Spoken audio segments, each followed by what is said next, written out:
Recently, I replayed Half-Life Alyx, and if you can believe it, the game is still ludicrously fun. The exploration's a treat, the combat is challenging without becoming overbearing, the environments are stellar, and in general, I feel that the game exceeds at its goal of being Half-Life 1.5. One and a half life? One and a half life. Sorry.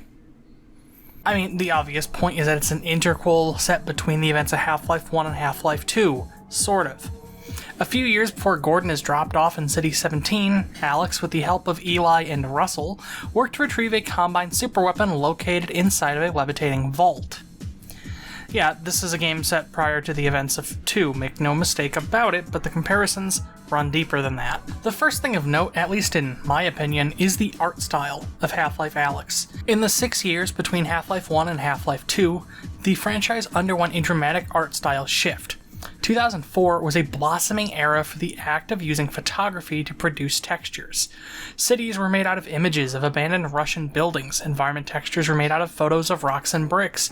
Even the Revolver World model is essentially just a picture of one extruded into place. This contrasts greatly with the more stylized visuals of 1998's Half-Life. Photographs can only get you so far on the tech at the time, especially when optimizing for readability and clarity.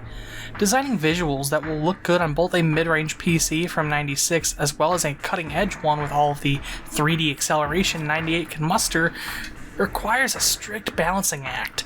The end result is that the game's models tend to be a little more cartoonish, with world models flaring out at the end to simulate greater depth, or with striking angles like on the hair and glasses on scientists, just to keep the visuals readable on low-end machines, with painted textures filling in a lot of the remaining detail.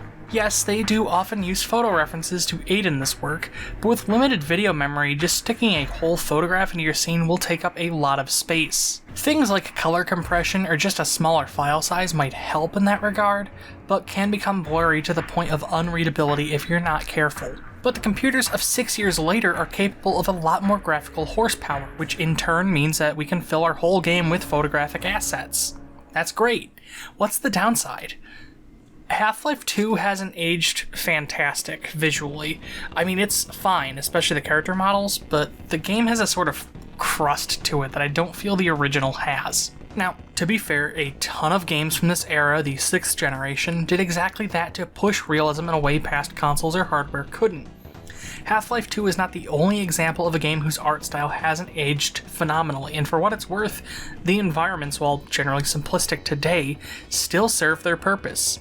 The game looks fine. I'm not sitting here wondering what's going on, and the updates done to the game with the Episode 2 and Orange Box updates have helped keep the game looking relatively fresh into the new 10s. But we can obviously do a lot better. Half-Life Alyx's art style meets in the middle, in my humble opinion. The game's textures are no doubt realistic, but in a manner that I feel lends them a kind of painterly quality. It's akin to the texture work in Dishonored, opting for substance painter materials that are then brushed onto the game's environment and assets, lending them a uniquely handmade, albeit still realistic quality. Character models have their details reprioritized, as we don't need to get every last detail plastered into the texture work. We can emphasize wrinkles and folds in the models and then paint over them. Alyx's models are also slightly stylized, with an ever so slightly less realistic human design, lending the game an art style that further emphasizes its role as an interquel and will no doubt let Alyx age a little more gracefully into the future. You don't need to see every wrinkle and blemish on Russell's face, you know the guy is old. This also carries over into the design of the weapons. Half-Life has always used a combination of real firearms and stylized science gizmos in its design.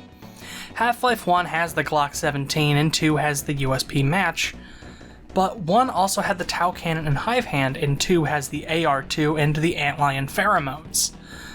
With that said though, the actual combat design of these things are radically different between each other. The science weapons in Half-Life 1 are a lot more varied, operating in a variety of different ways. The Tau Cannon can be used as a charged railgun, but also has a rapid-fire spread shot when uncharged. The Gluon gun was a Ghostbusters-ass laser cannon. The Hive Hand is the only infinite ammo weapon in the game, capable of hatching new drones for you and homing in on nearby targets when you need to make room to breathe in an emergency. Snarks were like a sort of homing grenade, charging friend and foe alike and nipping at them until the poor things explode into acid.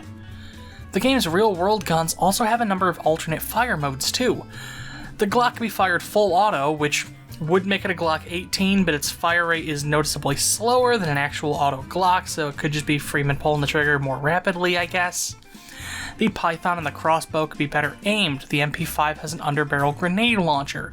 The shotgun can fire 2 shells at once, somehow. The Hive Hand and rocket launcher had untargeted fire, with the Hive Hand firing faster untargeted. Grenades could be rolled instead of thrown even.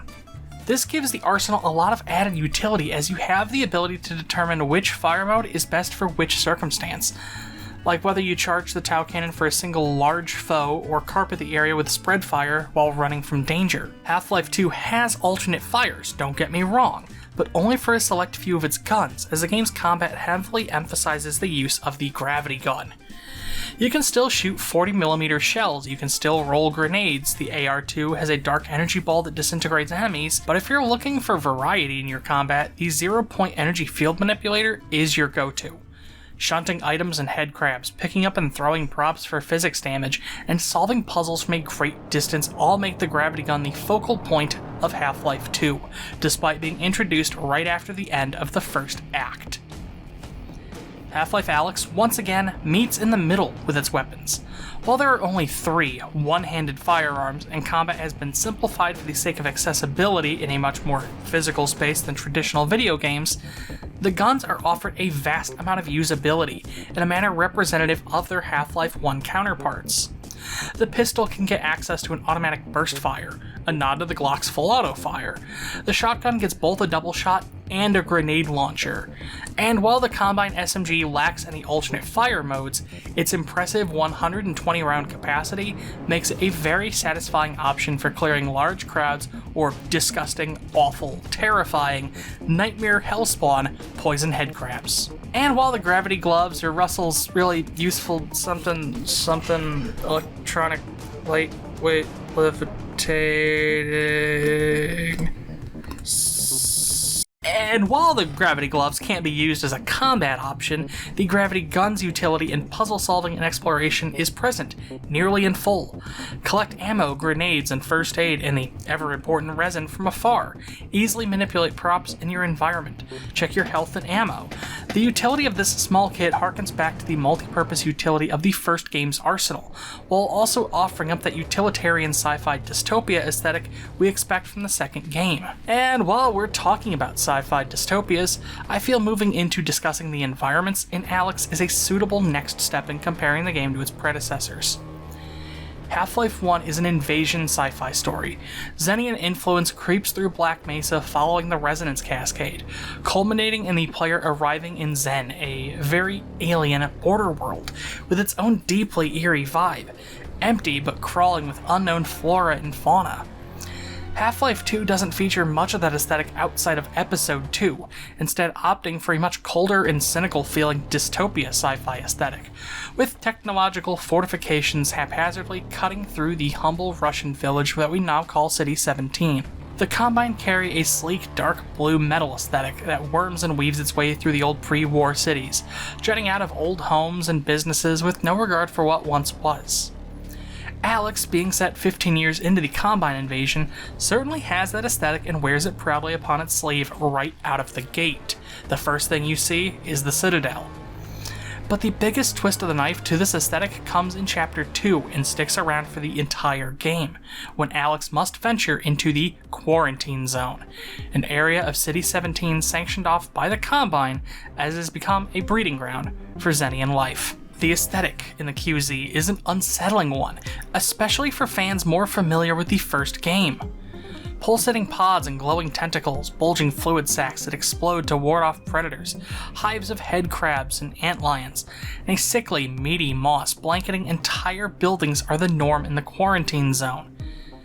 In full, marrying the alien invasion aesthetics of the first game and the decimated Russian ghost town vibe of the second, creating an environment uniquely terrifying for fans of both games. If you hold more nostalgia for Half-Life 1, seeing its flora in full HD right in front of your face and all over old hotels crawling with baby tentacles like those from Blast Pit, and distilleries full of mutant human awfulness is haunting, a sign that nature, even if extraterrestrial in origin, will continue to run its course.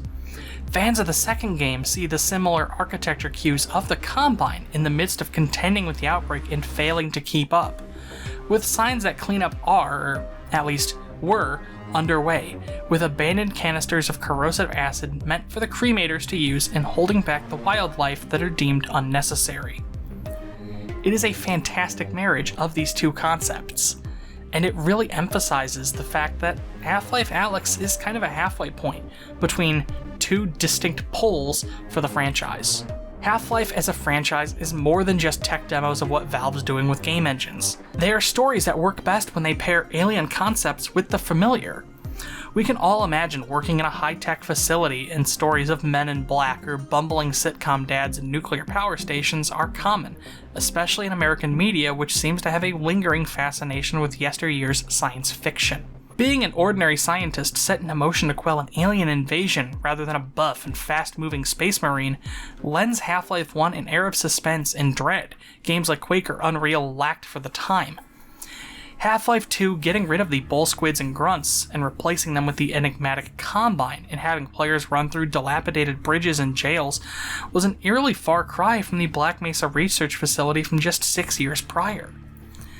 Seeing locales similar to Half-Life 2 but overgrown and being able to explore all of it in full 1-to-1 scale within virtual reality makes Half-Life Alyx a fantastic love letter to both halves of the franchise, a fantastic middle ground from which the series can grow, and I think I speak for fans at large when I say I hope it gets that chance.